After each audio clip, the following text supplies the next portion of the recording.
This is Dalton Dover, ladies and gentlemen. So walk me through your musical journey. I know you're from Georgia, okay? Go Dogs. You're a Georgia Bulldog fan? Yes, sir. Yeah. One of the sports ladies, Georgia Southern. Never the twain shall meet. All right.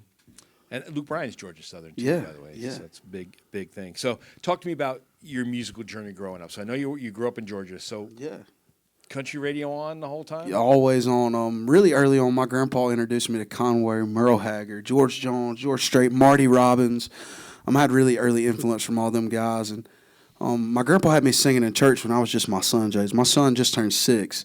So I was singing in church before then. And I just remember just loving singing for people. I loved being the center of attention. And I'm just like my son is. And yeah, man, I just love singing for people. I didn't start writing songs till later on, but when I'd get in school, like I would do talent shows and stuff like that. And then fast forward, I done The Voice in 2019, and I think we was talking about it earlier there. I found who I wanted to be as an artist, and I found out like, okay, this is Dalton Dover, and this is what Dalton Dover is going to do, and this is what he's going to sound like. So that goes back to your beginning so his grandfather was a logger, okay? Now Still sometimes is, yeah. we're sit here and we're like, it's been a long week, man. I worked my ass off this week, man. I can't. For sure. But logging is a job. So tell me about logging. Like, what did your grandfather do? Does he go out and he look at the tree and go, all right, that's a 40-foot tree. It's about 3-4 feet around. And he figures out how to cut it. You do that sometimes, but normally a forester does that, and then they tape the tree. They put a marker on the tree that lets you know if to cut it or not. But it's my family business. Basically, when you graduate high school, you don't go work in a factory. You go work in the woods. And that's what I did for 4 years. And I drove the skidder. I ran a chainsaw when I first started. And it was hard as hell, but I did it, But I fell in love doing that. And then I started playing shows. I stopped working with my grandpa.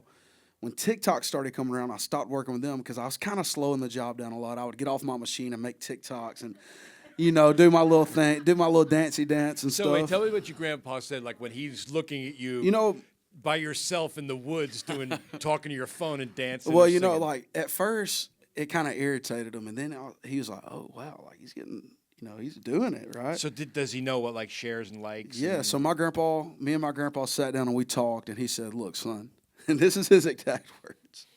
He's so funny. Y'all just got to know my grandpa. And he says, "Look, if this is what you want to do, then hell, go for it. You got a job when you come back." But he said, "You better not give up." And within that year, you better not come back. And you better exactly. Yeah. And within that year, I went and TikTok blew up. I had a song called "Baby I Am" that done well. Like we just crossed 18 million streams on that song. And my grandpa is he got to watch me make my Grand Ole Opry debut December 3rd. So congratulations, man! It was really special. So you started on this journey, yeah, and you get to The Voice. Mm-hmm. So I imagine they had an audition in Atlanta, right? Yeah. Did you so go to the open audition? The open audition. There's thousands of people standing in this line, and so this is it's in the 2019, arena, right? I cannot remember where we was, but it was a long time ago. But I just remember a lot of people was there. I was really intimidated, and I didn't think nothing was going to come out of it. Yeah. So you go through, you meet producers, people in a room like this, right? Yeah. And then how do you know you're going to the show? So at this time, Chris Stapleton just got off of the CMAs doing Tennessee Whiskey, and that's the song that I went in and auditioned with, and they passed me through. They gave me a little pink slip and said, "You're going to go to the next step or whatever." And it's not on television yet. No. Okay. So I go back to Atlanta the next day. I do a couple more auditions, and then they send me to L.A. And there I get prepared for my blind audition. And dude, it was honestly a long process, but like looking back now, it was short. But then I was like, "Holy crap! Am I ever going to get to meet Blake Shelton?" So you go, and then does Blake? I didn't see your season. Did Blake pick you? Yeah, Blake turned his chair for me. I sang the first song I learned how to play on guitar, which was "Don't Close Your Eyes" by Keith Whitley. Yep. And and Blake turned his chair, and it was really cool. And I didn't really make it far on the show, but the cool thing about it for me, just as an artist, I guess, is I didn't make it far at all. But there's still people that I made an impression on the show when I was there. You know. So I think it's really cool because a lot of people know me from TikTok, but then there's a a certain amount of people that's like, I saw you on The Voice, you know. So not everybody remembers the battle round or the blind audition, you know. So I think that's pretty cool. So this is like, we're never, I don't know, is anybody here ever going to go on The Voice? Summer might. No. Summer, are you going to go and try? Okay. All right.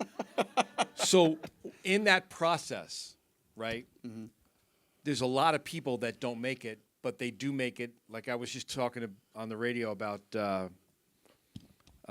Corey Kent. Okay. Was he there the same time you were? No, he was not. Okay, so he didn't even make it past the first couple shows. Like he was like the bottom third or something. Okay. And now he's got a top 10 song. Right. So that experience, does that prepare you for what you're about to do for the next phase of your life? Yeah, man. You know, like whenever I was on the show, I tell people when I first started doing that, I really didn't know. I couldn't have called myself an artist. I didn't know what kind of music I wanted to sing. I started writing some songs, but I never really done much. But after I got eliminated off the show, it lit a fire under me, man. I went back home. I started writing songs. We was talking about it. Blake was like, man, just be yourself. And don't ever stop being yourself, and you'll go far. And I went back home. I started writing songs. I put out a song. It was not my greatest song ever, but I put out some music. I started writing, and man, I really found myself and found the artist that I wanted to be, dude. So it was. I needed that experience. I needed that to be a part of my journey. So 2019 is really when you start taking it seriously, right? For sure. Okay. Well, I've been playing shows a lot before then. I thought that I was taking it serious before then, but it wasn't actually getting serious until after that. So then I read a story about you open in Atlanta for Luke Combs. So I done a Luke Combs. It was a tailgate. I cannot remember exactly. So you're not in the arena. No, I wasn't. Oh, okay. I was going to say that's a hell of a spot. Maybe so how one do you day. get to that spot? So you're doing the tailgate. So tell the people that story. Yeah. So Ward, he's over Whiskey Jam. He contacts my manager and he's like, he knew that I love Luke Combs and he's like, I would love for Dalton to be a part of this. I think he would crush it. So I go out there and I do it, and dude, it's honestly the biggest crowd that I had played for up to that point. And it was really cool. I had a lot of fans there. It was in Atlanta, so that's kind of local for me. Mm-hmm. So it was really cool to be a part of that. And I didn't get to meet Luke yet. I know a lot of you are probably thinking, but I didn't get to meet him, and I still haven't gotten to meet him yet. But I think we'll cross paths pretty soon. Oh, you'll meet him for sure. He's a really good dude. I've heard. He's like probably about our size. Cool. Big, love it. Nice and cuddly teddy bear. I love it. Writes great songs. I love it. Yeah, he's awesome. So tell us a little bit more about. Do you live in Nashville now? Have you moved to Nashville? So no, I'm still back and forth from Atlanta to Nashville. The drive's not that bad, but I plan on making the move pretty soon. Right now I'm gonna get through promo tour. This is my 8th week out, so I'm gonna get through this. His last visit is right here, by the way. Yeah, today, it's the last, and he's going home visit. tonight. Yeah, so it's been a long 8 weeks, but to answer your question, no, not yet. Well, listen, you've come so far, and everybody that is in this room deserves to be in this room and play For sure. for these folks. Most definitely. Because it's a tremendous journey. For sure. And now, as you move forward, I tell this to all the people, and you've heard it from Blake and from so many other people. Just be you. This is an extension of your personality, right? Sure. Do you have a story about this guitar? So yes, my producer had this guitar for about 6 years. And every time I'd go to his house, I'd only known him for a year up to this point, and every time I'd go, I'd pick this guitar up and I would play it. Well, I'd done an old residency at all of Blake's bars, and I ended the residency at Blake's Nashville bar at Old Red, and we're get done with "You Got a Small Town," which is one of my songs.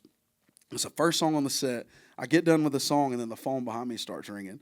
Blake calls in and invites me to make my Opry debut. Does. Of course. And, dude, it was just so cool. The whole label was there. If you have a #1 record, Blake's going to take responsibility for it. Exactly. It's just the way he is. So I go back, and I stay the night back in Nashville, and I'm stay at my producer's house. And he says, Dalton, come here. And I go in there, and he says, hey, dude, I want you to have this guitar. So ever since he gave me this guitar, it's been with me, and I've been playing it ever since. It's just one of my favorite guitars to play. So you know Harry Potter's wand, right? The wand picks you, right? In the legends, does a guitar pick you? Is that what happened? Oh, yeah, it picks me every time. I mean, every time I look at it, it's like, just play me. Pick me up and play me.